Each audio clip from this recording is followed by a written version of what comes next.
Eu queria hoje... bom, assunto não falta, né? Aliás, do cardápio de notícias, é impressionante. A gente, às vezes, tem que escolher um assunto para bater um papo mais profundamente, mas nós vamos tratar de todos os assuntos ao longo do nosso programa. E eu resolvi pegar um assunto nacional que é importante, porque é uma política pública grande no Brasil. Uma política pública de grande tamanho, de grande relevância, que é a reforma agrária. Abril é o mês que o MST elegeu para fazer invasões. E todo mês de abril, eles chamam de abril vermelho, invadem dezenas de lugares, invadiram de novo em 11 estados. Eles estão invadindo, invadem a área da Embrapa, que é a área de pesquisa, querem chamar atenção para a reforma agrária. E aí é importante que a gente discuta a reforma agrária sem paixão. Sem a paixão esquerdista, sem a paixão direitista, sem aquela vontade de botar um quadro do Che Guevara na parede, sem a vontade de rasgar o quadro do Che Guevara. Olhar para aquilo como uma política pública. Não se trata de um direito, não se trata de uma obrigação, trata-se de uma política pública. E a gente tem que estudá-la e analisá-la como uma política pública. Políticas públicas, é para isso que serve o Estado. Então, por exemplo, quando o governo constrói uma casa própria para uma família de baixa renda, ele não vai avaliar como a família vai usar a casa. Claro, tem regras de uso da casa, mas são as mesmas regras que valem para você, para mim.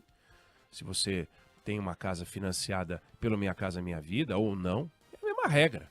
São as regras do condomínio, são as regras do lugar onde você vive. Mas não faz sentido o governo ficar avaliando o uso da casa. O importante é aferir quantas pessoas precisam de casa, construir casa na quantidade que o orçamento permite e distribuir segundo um critério socialmente justo. É uma política pública, não envolve acompanhamento de uso. Claro, você não pode dar uma casa para quem já tem, mas você entregou a chave, a casa é do morador e olha, missão cumprida. Reforma agrária é diferente. Não dá para olhar para essa política pública como se ela fosse a versão rural da casa. Não é. A terra não é uma propriedade como uma casa. A terra é um lugar, é um espaço para ser usado como produção.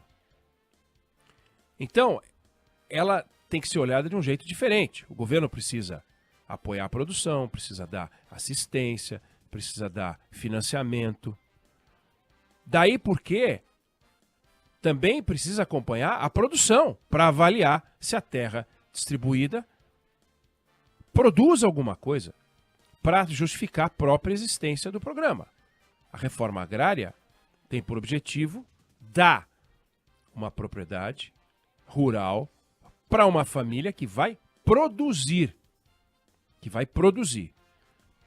Então, está na Constituição que a terra improdutiva pode ser desapropriada, mas a terra improdutiva não pode ser desapropriada, não deveria ser desapropriada para entregar para um programa de terras que continuem improdutivas, só troca a propriedade, o título de um improdutivo para outro improdutivo. Isso não pode.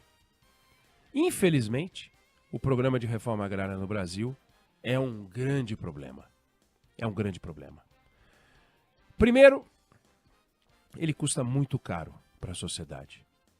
Até aí, você pode dizer, não, mas é um programa caro, porque alguns programas sociais são caros, mas eles rendem muito para os beneficiários. E os beneficiários acabam beneficiando o resto do Brasil.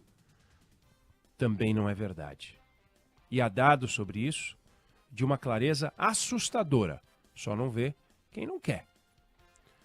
Mas antes da gente entrar nesses números, vamos só dar uma dimensão do que a gente está falando, né? Quando você vai construir apartamento, quando você vai construir casa para 1 milhão de famílias, um apartamento tem 50 metros, aliás, ele tem menos do que 50 metros, mas vamos imaginar, você constrói 1 milhão de casas, você precisa de 5 mil hectares. Mas 5 mil hectares, você está fazendo uma conta simples, como se tudo fosse apartamento, não tem recuo, não tem espaço entre os prédios, pode ser casa, multiplica por 10. Então, você para 1 milhão de pessoas, você precisaria de 50 mil hectares, com folga. Com folga. Por que eu falei 1 milhão de pessoas? Precisa de muito mais casa do que 1 milhão de pessoas. Você tem 8 milhões de pessoas, 8 milhões de famílias precisando de casa.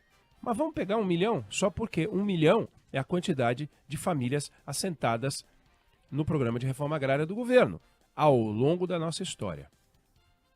Sabe quantos milhões de hectares? Qual foi a área distribuída para 1 milhão de pessoas? 1 milhão de famílias? 80 milhões de hectares. 80 milhões de hectares. Nós distribuímos 80 milhões de hectares para 1 milhão de famílias. Esse é o tamanho do programa de reforma agrária no Brasil. Lembrando que o Brasil, todo o agronegócio brasileiro, explora 70 milhões de hectares. Então o Brasil, quarto maior produtor de grãos do mundo, o Brasil, segundo maior exportador, 70 milhões de hectares. E o programa de reforma agrária tem 80 milhões de hectares. Então ele ocupa um espaço gigante. Num país que tem 70 milhões de famílias, é razoável informar as outras 69 milhões de famílias, inclusive a 1 milhão de famílias beneficiárias do programa, o que esse programa significa. No ano passado tivemos uma CPI do MST. Aliás, foi uma brigalhada sem tamanho, tanto que essa CPI não terminou com o relatório final, um monte de questões em aberto. Por exemplo, quanto as ONGs ligadas ao MST recebem do governo, uma coisa que não se resolveu, não se descobriu, tem número para cá, número para lá, não tem um estudo confiável. Agora, tudo que envolve reforma agrária é assim. Mas a CPI chamou para depor um dos maiores especialistas brasileiros em reforma agrária, o professor Chico Graziano, que presidiu o INCRA. Chico Graziano, ele apresentou para a CPI uma conta, que é uma conta, com base em dados oficiais, com base em levantamentos. Quanto custa assentar uma família num programa de reforma agrária? Preço médio no Brasil, R$217 mil em valores da data da CPI, meados do ano passado. R$217 mil, um pouquinho mais agora, mas deixa, não vai fazer diferença. É um pouco mais caro no sul, a terra é mais cara, é um pouco mais barato na região norte. Ele colocou a porcentagem de famílias assentadas na região norte, que é mais de 60%, e colocou tudo na proporção, e a média deu R$217 mil por família. Bom, quanto é a renda anual de cada família assentada? Média, R$3.500 por ano. Por ano. Então o governo coloca R$217 mil por família e as famílias retiram R$3.500 por ano. R$300 por mês, pouco menos. É difícil pensar num investimento que renda tão pouco. Então digamos que o governo reservasse R$200 mil por família, não que entregasse o dinheiro, mas entregasse o resultado disso, num investimento conservador, descontado a inflação, renderia R$13 mil por ano. E não R$3.500 por ano. 4 vezes mais. O que isso quer dizer? Que as famílias assentadas não conseguem produzir o suficiente. Porque se elas produzem, se elas rendem, se elas conseguem R$3.500 por ano, elas não vivem com R$300 por mês. Então elas precisam de um complemento de renda. São outros programas sociais do governo, como Bolsa Família, por exemplo. Ou seja, e o professor Graziano levantou as questões, o programa de reforma agrária no Brasil seria eficiente se ele gerasse resposta sim para 3 perguntas. Favoreceu a produção no campo? Teria que ser sim. A resposta é não. Porque a produção é pífia. Basta ver o número. Trouxe melhoria de qualidade de vida aos beneficiários? A resposta é não, porque ninguém vive com R$300, uma família não vive com R$300 por mês. Os números mostram que produz muito pouco. Promoveu a emancipação dos pobres no campo? Não, porque continuam dependentes de programas sociais do governo. 3 nãos. Então, é de se perguntar se do ponto de vista econômico o programa é eficiente ou não. Não, não é eficiente. Mas e do programa do ponto de vista social? Programa do ponto de vista social, temos 1 milhão de pessoas num programa que rende muito pouco, todos dependentes do governo, com uma taxa de evasão da ordem de 30%. De cada 3 famílias, uma vai embora do assentamento. Então, o que sustenta o programa de reforma agrária? A discussão ideológica. Por trás dele, o MST fazendo barulho. E o governo, sem saber como lidar com isso, que ontem lançou mais um programa de nome bonito, chamado Terra da Gente. E, na fantasia de que ao lançar um programa de nome bonito, os números do programa se tornem bonitos, disse que vai incluir mais 300 mil pessoas até o final do mandato do presidente Lula. Isso, no dia seguinte, ao MST ter invadido áreas, entre as quais áreas de pesquisa da Embrapa, argumento sobre argumento de que aquela área era improdutiva. Improdutivos são os assentamentos. Tem exceção? Claro que tem exceção. Nós estamos falando de médias. Agora, vê se tem cabimento. Um tema como esse tratado com absoluto desprezo. Existe, por exemplo, um censo agropecuário. O censo agropecuário não mede em separado a produção dos assentamentos. Tem estudos pontuais, aí tem estudos de alguns pegam um assentamento que é produtivo para mostrar que é muito produtivo, aí o outro pega um outro assentamento muito improdutivo, e assim fica essa guerra. Eu amo o Che Guevara, eu odeio o Che Guevara. Mas o fato é que a área distribuída pela reforma agrária é maior do que toda a agricultura brasileira. E a gente não pode olhar para isso e achar que podemos continuar sem discutir.